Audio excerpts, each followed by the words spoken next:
Premier Boxing Champions is sabotaging the Manny Pacquiao Rolly Romero fight so they can make a bigger and better fight with Gervonta Tank Davis. Argue with yourself. Argue with yourself. According to World Boxing News, they reached out to Sean Gibbons for comments on Rolly Romero being ordered to fight Shakram Ghiassev, and Sean Gibbons, the president of Manny Pacquiao Promotion, says, our goal remains the same, Viva Rolly for the WBA. So either Sean Gibbons could be lying, he could be lying, or he could be telling the truth, and it's somebody else going and getting this shit and throwing a monkey wrench in Manny Pacquiao's plans, and I believe it's PBC. And you may say, well, KO, why would PBC sabotage their own event? For the same reason they got Sebastian Fundora out here with his hand injury. Money. Money rules the world. Let me explain what I mean. Now, I've been telling y'all since last week that Tank Davis is realistic and viable for Manny Pacquiao. I've been telling y'all since last week that people that are trying to make this fight for Manny Pacquiao are keeping their eye towards what's going to happen November the 14th. We all assumed that meant Manny Pacquiao's team, like Sean Gibbons, Manny Pacquiao Promotions, and PBC. But it's looking more and more like the people that's keeping their eye towards what's going on November 14th with Tank and Jake Paul to see what they can do with Manny is PBC. While Sean Gibbons and Manny Pacquiao's team is like, yeah, we be interested in that, but we really want the Rolly shit. That's what I believe is going on, because I seen Al Heyman do this shit to Manny Pacquiao before. Al, you shrewd. And you a great businessman, but I see it, dog. I see it. You ain't going to get one over on KO. You might get these other dudes. You ain't going to get KO. Now, obviously, the obvious low-hanging fruit would be for me to continue to say Turkey Al-Sheikh is the one that did this shit. But when you really think about it, in the sport of boxing, what does a mandatory really mean? Who gives a fuck? Like, so that would be a weak sauce-ass move if it's Turkey, right? If Turkey is the one that said, yo, WBA, can y'all order this mandatory for me? I need y'all to throw a monkey wrench in the damn Ghiassev, in the Rolly in Manny fight. If he did that shit, okay, how easy is it to get rid of mandatory? You pay him step-aside money. You get an exemption from the sanctioning body. Hey, let us fight this person, and we agree to fight the next one. We'll pay him step-aside money. We'll put a contract together for Ghiassev to get the winner, and we'll guarantee him the winner. That shit's easy. Wipe your hands of it, it's done. That's a weak sauce move from the outside looking in. But from the inside, PBC to do it, because they know what options they are presenting to Manny Pacquiao. They know what they are looking to do, and the money suggests that Manny Pacquiao needs a bigger opponent. Because Rolly is about the same level of name as Mario Barrios.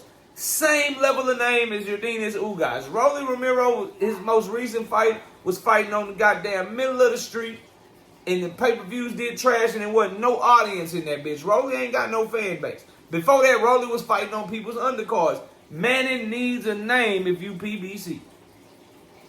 And if you PBC, having Manny go fight your no-name welterweight champions is not working for your business model. So you throw a monkey wrench in it, and then you try to begin to get Manny and push Manny and Sean Gibbons in the damn direction of your biggest name that could be a realistic fight for him. Listen, bro, we can pay you more for Tank. Look, you get this percentage of the gate in the back end. We put Tank in there, your back end gonna be higher. You fight Tank, your live gate, we charge more for the tickets. We put you in an even bigger arena that holds more people. The numbers go even crazy.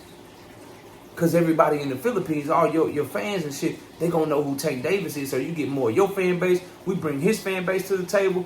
Everybody get more money, man. And I seen PBC pull a bait and switch on Manny Pacquiao before.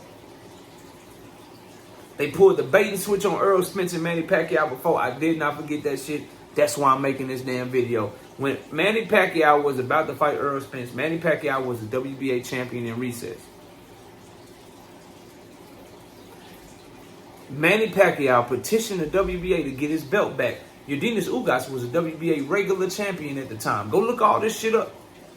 Everyone at the time, myself included, like, oh, Manny gonna get his belt back. Earl versus Manny about to be for a unification. Then Terrence Bud Crawford next. But PBC, behind the scenes, that's not good for them. Because Earl versus Bud obviously is a losable fight for Earl. Bud is still signed the Top Rank at the time, so we have to do some cross-promotional shit. Earl's going to be pushing for the fight because he wants undisputed. How can we slow down this train? We get the WBA to tell Manny Pacquiao ass, no, you're going to stay champion in recess. Dennis Ugas is going to be the WBA champion. Now, if we're PBC, we get the Earl and Manny fight, big-time fight, make some money off of that. Earl Spence becomes a bigger name. Then Earl still got to go get the WBA belt, so we make Earl versus Ugas. We get 2 fights instead of just the one if Manny would have got his way. The only thing that threw a monkey wrench in PBC's plan was Earl's torn retina that he suffered in training for the Manny Pacquiao fight. And they ended up having to make Manny Pacquiao versus Ugas as a replacement opponent. Ugas beat Manny, and then Earl beat Ugas, and then he fought Terrence Bud Crawford. But that was their fucking plan at the time. It's the same shit in reverse, though, in terms of they don't want so many fights for Manny. Like, they put that monkey wrench in the Manny shit because they wanted as many in-house fights with Earl as they possibly could get before getting to the Terrence Crawford fight, allowing them to wait out Terrence Crawford's contract, which was coming up, so that they could make the Earl Spence-Terrence Crawford fight directly.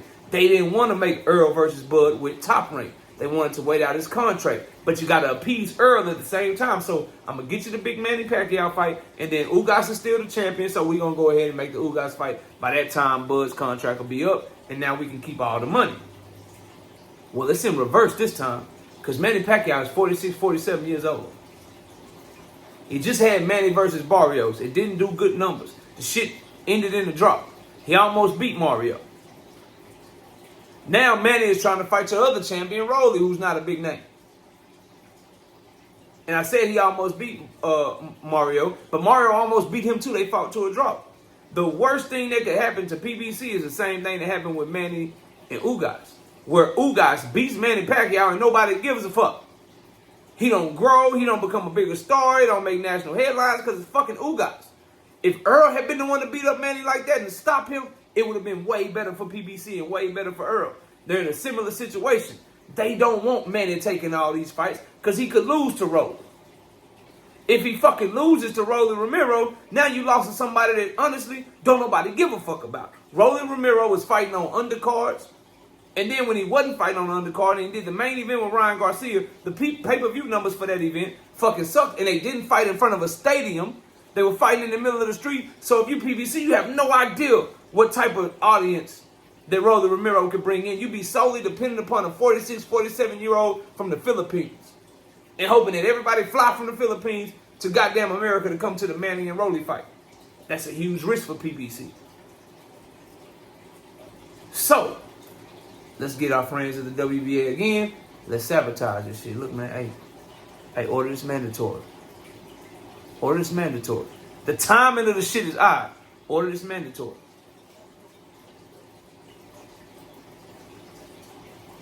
We're trying to get Manny to fight Tank. Because Manny in his mind is like, yeah, I'll fight Tank, but I want to try to become world champion again, then I'll fight Tank after. But now, if you give him no choice, you take the choice off the table. Look, bro, all we got left is Tank. We're not making the Barrios rematch. That's not big enough. Rolly is off the table. They got his mandatory. Tank is ready to fight you, though. He'll be ready in February. He'll be ready in January. And you make more money. What's up? They want to get Manny to the biggest fight possible so they can make as much money off of him as possible and do numbers, bro. I believe PBC sabotaging this fight. Telling Sean Gibbons, telling Manny Pacquiao Promotions, all the good shit on this side. But on this side over here, they making moves. Just like I believe they was behind Manny Pacquiao not getting reinstated as WBA champion back in 2021. Because their long-term interest, the interest of their company, is to use Manny Pacquiao's name to build up Tank Davis. Back in 2021, the interest of their company was to use Manny Pacquiao's name to build Errol Spence while simultaneously prolonging Errol Spence's undisputed run to get as many fights out of him as possible before having to try to make the Terrence Crawford fight. I seen them do this type of shit to Manny before, and I think they're doing it again, bro. I think they're doing it again. Y'all let me know what y'all think. I say PBC sabotaging Manny and Rolly so they can make Manny and Tank. That's my thoughts. Y'all let me know y'all. Smash the like, sub to the channel. I'll see y'all soon. Peace.